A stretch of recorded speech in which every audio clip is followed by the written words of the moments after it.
hi. Do I have to say hi again? Oh, we can always cut it, can't we? Go on then. Hello. Hi there. So, this is our shed behind us, as you can see. A nice handmade shed. And we're going to talk you through our plot.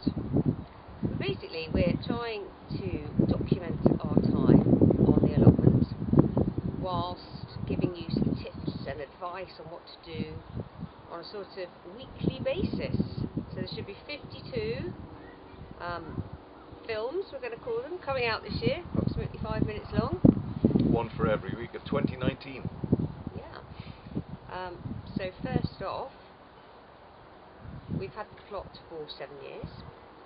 We get a good amount of food out of it, but we'd like to get more, and that's partly the reason why we wanted to do this, to test ourselves, to possibly record things better, because it takes a while to learn that it's really important to put, you know, markers in to tell you what's what. Oh yes, labelling is very important, but it's also utilising the space all year round.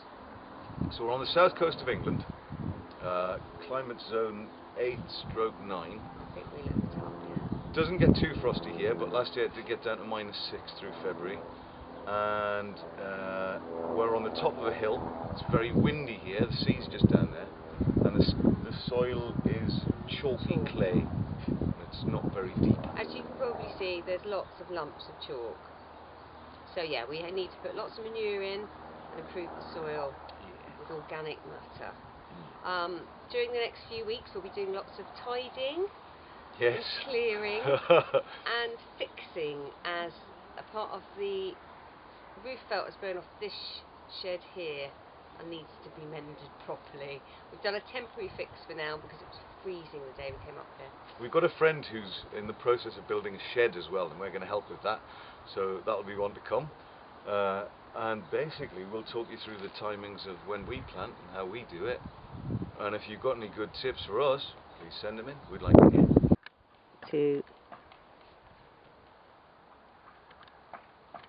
You're not saying one then? Right, so here's the tour. Shed's there, kettle's in there, obviously shed, very important. This is greenhouse number 2, which we built last year. There's nothing in it at the minute, we're just getting it together. And then going this way, a little bit of a mess around here. Fruit cage that was pretty much destroyed in the storm last year. So that's something we have to jazz up and sort out. Asparagus bed, a couple of spinaches and chards in there.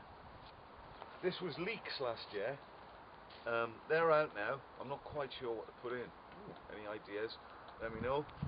Onions and shallots, which went in November. Broad beans, which also went in November, an overwintering variety. But we're going to do some of them next week. So we'll come on to that then. Apple tree, compost.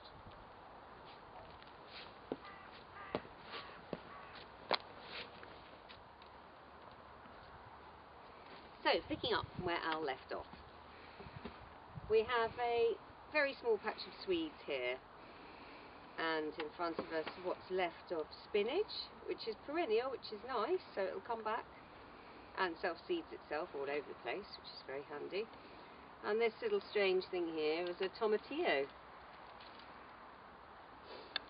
This area here is just covered for now, and what's left of a very nice green cabbage patch, which we've eaten. Some leeks here, which can overwinter. Cavolo Nero, and then broccoli.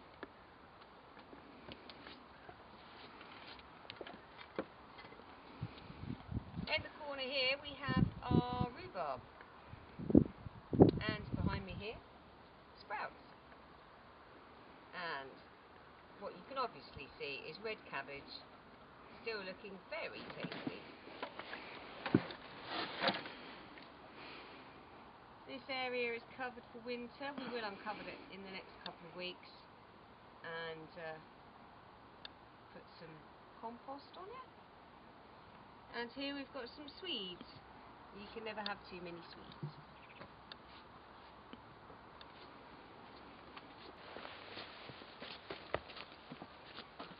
been a while since we've been in the greenhouse. There were some tomatoes still growing. I think I left 4 plants. So why don't we pop in and have a look.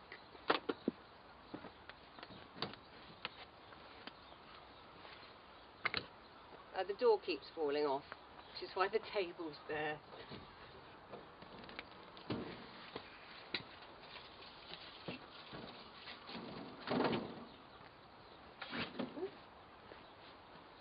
Okay, so a few tomatoes still going, but I think the plants are a bit dead. So I should take these off and ripen them on my windowsill at home.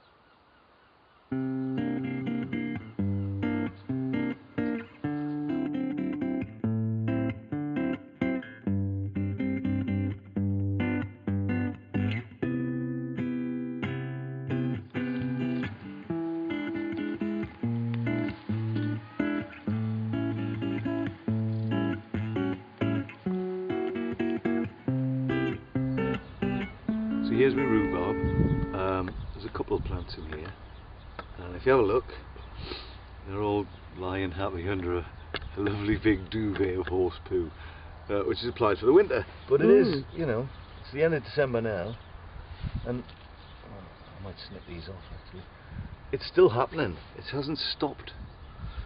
Anyway, it'll be nice and happy under there until the spring comes, probably about February, I think.